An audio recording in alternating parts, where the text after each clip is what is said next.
And as you know, in the final days in office, the Biden administration gave California, the liberal state of California, permission to export its far-left electric vehicle mandate to the entire country. This week, this Senate will end California's mandate madness. Now, I listened to some of the Democrats' arguments on the floor yesterday. Mr. President, there was a lot of huffing and puffing going on about the sanctity of the Government Accountability Office and about the filibuster, which, let me remind you, every single Democrat has promised to eliminate. There were wild accusations that the sky was falling on the United States Senate.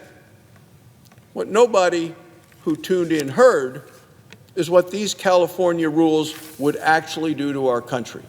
Well, why not, Mr. President? Isn't that why Democrats are really so panicked? Isn't that why Democrats and Joe Biden waited until after the election, after they lost the election in the House, the Senate, and the White House, to spring this whole thing on the American people? They were losers going out the door, and they said, we're coming after you, the American people, with our leftist dreams.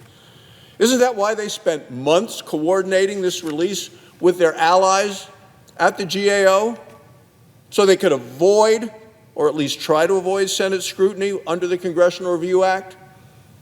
Isn't that what they were really up to? Well, it is what they were up to. So why are the Democrats so darn desperate to talk about anything and everything except what these punishing rules will actually do to America, American workers, and the American economy? Let me tell you why. California EV mandates ban the sale of gas-powered cars and trucks. No more in America, gas-powered cars. Can you imagine that in Oklahoma or my home state of Wyoming? They threaten, the Democrats want to threaten the freedom of every American to choose what they drive. That's what this is about. EVs currently make up 7% of the U.S. market. Even in California, they account for only 20% of vehicle sales. And you know what else? The sales are stalling. They're stalling out. People don't want these. Even with the big government subsidies, people don't want to buy these things. Yet California's radical mandates require that by next year, and it's coming, we're already into May of this year, by next year, by January, that all vehicle sales in the state of California, 35% of them have to be electric. That's 6 months from now, 7 months from now. By 2035, it'd be 100% of vehicle sales in California have to be electric. Big penalties if it doesn't meet that. For the people that are making the cars, that people don't want to buy. This is a whole new meaning in California of fantasy land. That's what we're dealing with here. America can't meet these impossible standards, not next year, not 10 years, and the American people don't want to meet those standards. For car makers, the consequences are severe. If you don't sell enough electric vehicles, California is saying to them and to the other states that sign on to this, even when Americans don't want to buy them, too bad, California, these people will pay a fine of $20,000 per vehicle. $20,000 per vehicle because people don't want to buy what the government says they gotta buy. Look, there are ways to avoid this fine, and one way is limiting the sales of gas-powered vehicles. Well, that's rationing. That's what we're seeing. The Democrats want to ration the sales of gas-powered vehicles to live in their fantasy land of everybody driving an electric vehicle. Look, the harms of this mandate extend way beyond just car makers. The Democrat mandates would cost the economy about $100 billion a year. $100 billion. The impact would be about 330,000 jobs lost. The Democrat mandate would punish hardworking families. Prices would be higher. They're trying to buy these regular gas-powered vehicles because there would be fewer for sale. They would bury small businesses under crushing compliance costs. In my home state of Wyoming and rural states like ours, farmers, ranchers, they'd suffer both from EVs' limited reliability and clearly from their limited range. And people drive long distances in Wyoming, to school, to the grocery store, to work.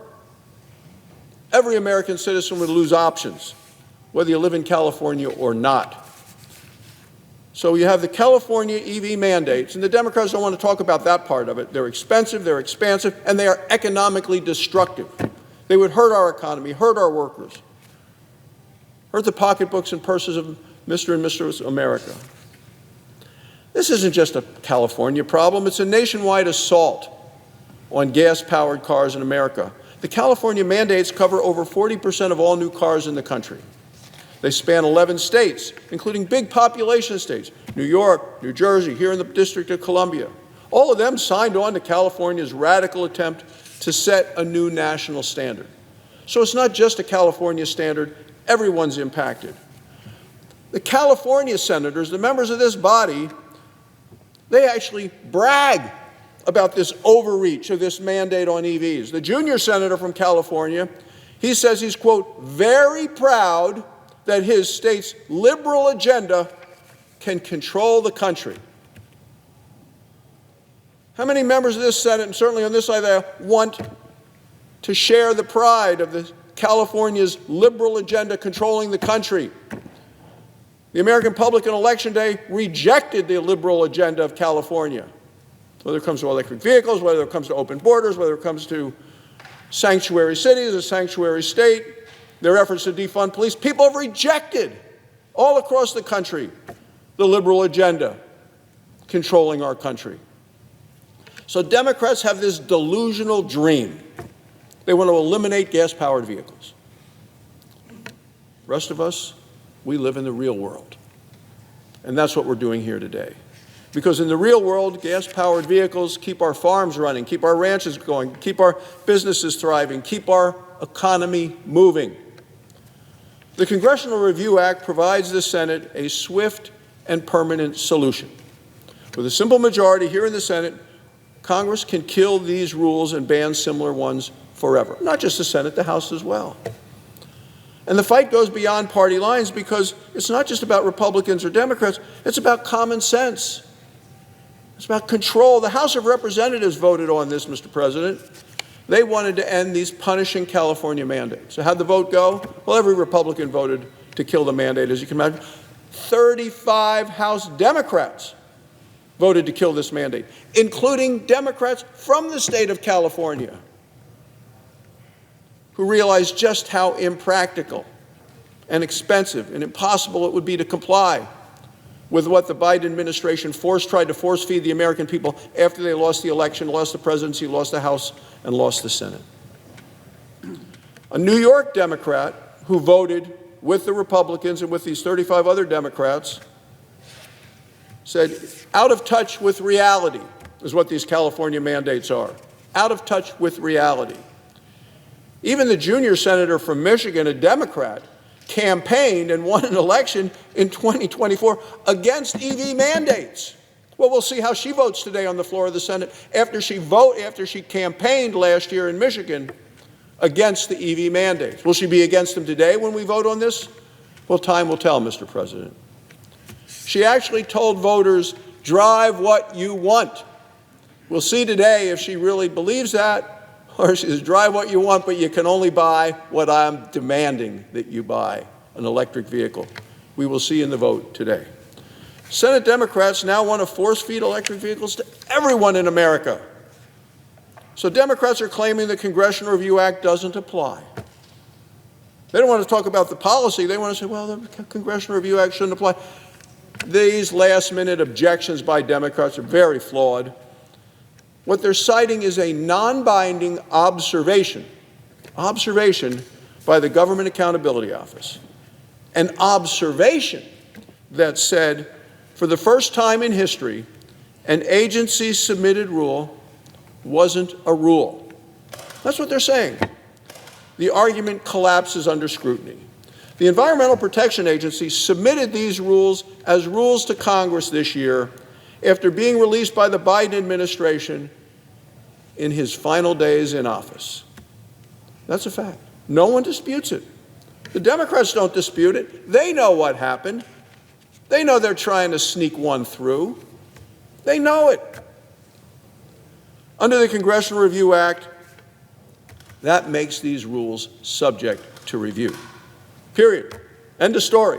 They're subject to review. The GAO has no veto power over this body, the United States Senate. Not a veto from the Congressional Review Act, not a veto under the Senate rules, not a veto under Senate precedent. They have no standing.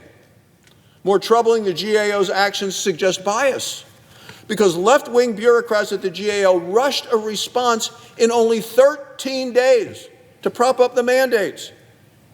How do we know that? Because we know they colluded with Senate Democrats to do so. When Republicans challenged the GAO's observations, Senate Democrats turned to scare tactics now about the filibuster. It's ironic, since every Senate Democrat has either voted for or campaigned on eliminating the filibuster. This Senate vote on the California EV mandates, it's not about Senate rules, Mr. President. It's about Democrats' delusional dream to eliminate gas-powered vehicles forever. That's what they want. What their complaints are is a smokescreen to save a pillar of their Green New Deal.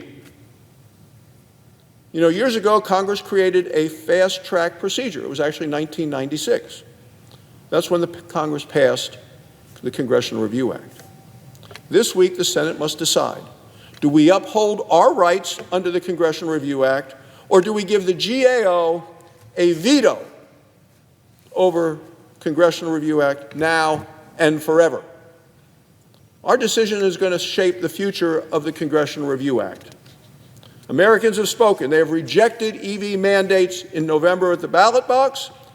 The House has acted in a bipartisan way with 35 Democrats joining all the Republicans, and it's now up to the Senate to stop these EV mandates from taking hold on our nation.